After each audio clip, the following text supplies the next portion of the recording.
people, and welcome to this video. And in this video we're gonna do something amazing, something goddamn amazing, what we all been waiting for. Okay, actually maybe I'm the only one who has been waiting for this, because I'm actually very hyped about this Argus versus Argus with two different builds, and which build is the best one. So in this video I am gonna be building 100% lifesteal, and my opponent Shabazz is gonna be building 100% critical damage, and let's gonna find out which of them are best, okay? But Shabazz is another YouTuber, maybe you've heard of him before. I've been mentioning him in other videos, okay?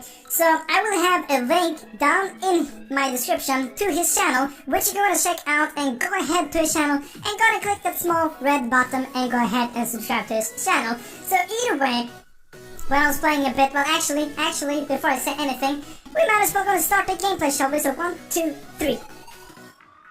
So, bam, as you can see, we're just waiting for the gameplay here. So basically, I'm gonna be explaining a bit about this video and everything which we will go through. We will be testing this, we will be playing 1 versus 1, we will be trying using ultimate, not using ultimate. We will actually be trying change the build a bit, so yeah. And we're gonna find out which of them are actually the best, okay? So the reason why I'm doing this is because I've been playing the new hero Argus in some classic games, some ranked games, you know the drill. And I'm like, I just wonder which of them is stronger. What should you choose and what you should you really gonna build?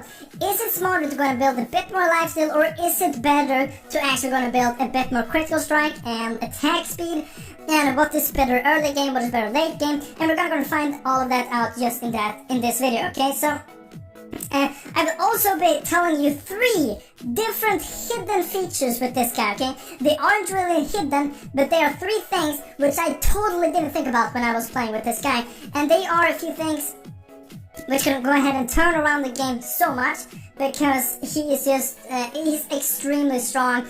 And if you know these 3 passives basically which he has, they are not hidden, okay, but that's the things which you don't think about. At least I didn't, okay, and I think some of you didn't think about it either if you haven't sat down and just read through his skills very detailedly, okay?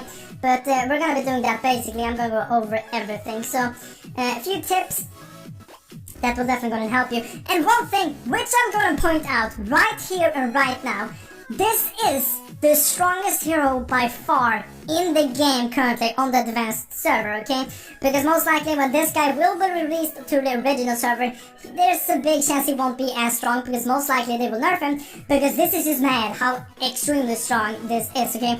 I was actually talking to Shabazz during this gameplay a bit and telling him that this hero is so insanely strong that Alpha, when he came out, doesn't stand a chance against this, okay? So maybe you remember, if you played when Alpha came out, okay? The hero Alpha, when he came out, he was insanely strong. You could 1v1 anyone, you can 1v2 like a lot of people, but like, yeah, this guy, he is a god against the god. Against Alpha, I guess. So if you would put Alpha when he came out against this dude now when he came out, 1 versus 1, there's no chance Alpha would win. He wouldn't stand a chance, okay? That is how strong this guy is, really. His ultimate is just mind-blowing how strong it is. He will gain full HP most likely, and he will also go ahead and be invincible for a few seconds, and he's just a god in team fights. 1 versus 5, easy. Either way, here is the first fight, which we're gonna be starting in a few seconds, and I'm gonna be teasing you a bit by actually slowing down the speed. So it's normal speed. I didn't have to speed it up, right? Because I don't think you want to gonna see a fight in when it's sped up, okay? So the fight will be starting really soon. I'm gonna be showing you the build in a second right here, what we're having. Currently, we are not fully builded. We're halfway through. We have 3 items each. I have lifesteal, he has crit and attack speed, obviously. So let's gonna find out which of them is best. And if you wanna have even more fun, go ahead and pause this video right here and comment down below which of them you think is best. But here the fight is gonna be starting, and we're not gonna be using the ultimate in this video, guys. No, I mean in this fight. Either way, as you can see, easy win for the lifesteal. Well, not super easy, but definitely a win for the lifesteal. I will be talking a bit more about this later on, why I think the lifesteal is so, like, why I won the first fight right here. But I will do that later, because I feel like we're gonna take a look at all of the fights before I even gonna mention something about this. But now your time is over, you don't have to wait anymore. Let's gonna talk a bit about these hidden features. So before I started this video, I was like, there's 3 hidden features which I really bad want to talk about in this video. Hopefully I will be able to remember every single one of them, okay? So the first feature which I'm gonna talk about is a thing which I kinda have mentioned, but not really, okay? So in the first video which I did on this guy, I said he doesn't have any mana, so that's amazing, okay? But for some reason I thought that you had to have this red bar fury, at least a bit of them, to be able to use your abilities. Turns out, you don't need to do that. You don't have to have any red bars whatsoever. You can still go ahead and use all of your abilities just fine, okay? It doesn't matter, you don't have to have this red bar, just go ahead and use it. They are not like stacking with the abilities, they have no correlation with your fury, and it just works amazing. You can use all your abilities, doesn't take any mana, doesn't take any fury, you can just do that whenever, okay? You can have 0 fury and still gonna use your abilities. That's just strong, okay? Now I have to think about, well, what is the red bar for? Why is it good? Why should I have that? Basically, the red bar is for your passive. When the red bar gets fully stacked, your next basic attack will be a double basic attack, basically hitting 2 times. So yeah, that's one of the hidden features. It's definitely not hidden, definitely it's out there in the open. But it's something which I didn't think about. I actually thought that you had to have some fury to be able to use your abilities, but turns out you don't need that, okay? So the other hidden feature is his second ability, okay? It's not the full second ability, but like a small passive on the second ability, okay? So if you use your second ability on an enemy, they will actually start to bleed, okay? When I was doing the gameplays of him, I actually thought that they were just going to lose some HP over time. I was like, okay, that's pretty cool. He can like potion the enemy, but no, that's not it. He will actually go and gain movement speed when chasing after people that is bleeding. Okay, that's real dope. So this is gonna be the second fight. We are fully builded here. Oh, look at that, that's really dope, standing like nose to nose. But this is gonna be the second fight. Gonna be using the ultimates. Oh, the wings is goddamn amazing. I think we're fully builded right now. I have full lifesteal, he has full critical and full attack speed. So bam, there you can see proccing the ultimate. You can see the enemy shadows proccing it right there. You can see me healing a lot, but oh, this is just insane. And there I am. It just went so fast. Even though they're invincible, it's like chop, chop, chop. Oh, okay. Oh wait, he didn't die, and now like we have to wait because we're not dealing any damage to the enemies.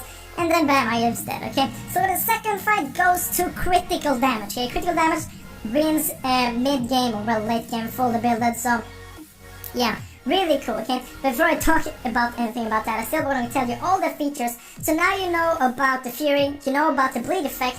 But what you might not know is actually that the lower HP he has, the more damage he will deal, which is just such a perfect correlation with his ultimate, okay? Because with your ultimate you will get no HP left, and then after the ultimate is done, you will get like almost max HP again, depending on how much damage you have taken, because more damage you take, the more HP you will go ahead and regain after you have used your ultimate, okay?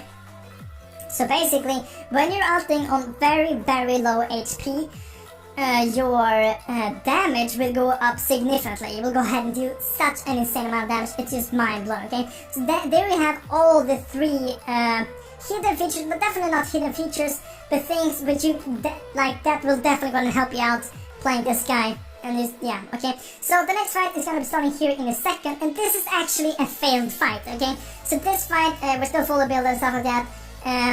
But I'm accidentally not gonna be able to click the ultimate in time. As you can see, the ultimate did go off, but I just died before anything actually happened. So basically what I think, when you're using your ultimate, you have to have at least 1/2 second left before it died, and I think I just died before that because it doesn't proc that fast. Okay, I think the animation has to go through for you to actually become invincible, and that didn't happen this time. Really sad, I know, but there you can see, even though the enemy Shabba switch critical strike definitely won. Okay, so a few reasons why critical strike have been winning these past games is just because he's doing so much damage. He's critting on almost every single attack, and his attack speed is just so insanely fast. So he's dealing more damage to me than what I'm dealing to him. This makes so he doesn't have to use his ultimate as early as I am. He can actually go and wait a bit before using his ultimate, but I have to use it faster because he's dealing more damage. So I'm life stealing a bit. So here's gonna be the last fight, 1 versus 1, and I have actually bought a Blade of Despair so I can go and deal some more damage, get some more life steal and stuff like that. Anyway, here we have the fight. Buffalo is using the ultimate. Holy shit, it's going so fast, I can't even keep up with it. You can see that the enemy enemy Argus is actually getting more HP than what I am, and this was definitely a more even fight than the last one, but I sadly still died, okay? So this last fight, as you can see right there, I did have Blade of Despair because I wanted to even it out a bit, because I wanted to be able to lifesteal a bit more. Admin is going to be winning, sadly, but I'm going to be showing you guys the builds which we had here at the end, so you guys gonna see comparison between me and Shabash right there. You gotta remember to subscribe to him. So here we have the build. Any second right now. Come on, there we go. There you can see the build. You can see my build and you can see his build. Okay. But anyway guys, that was all for this video. Really hope you enjoyed it. Really hope you enjoyed it. As always,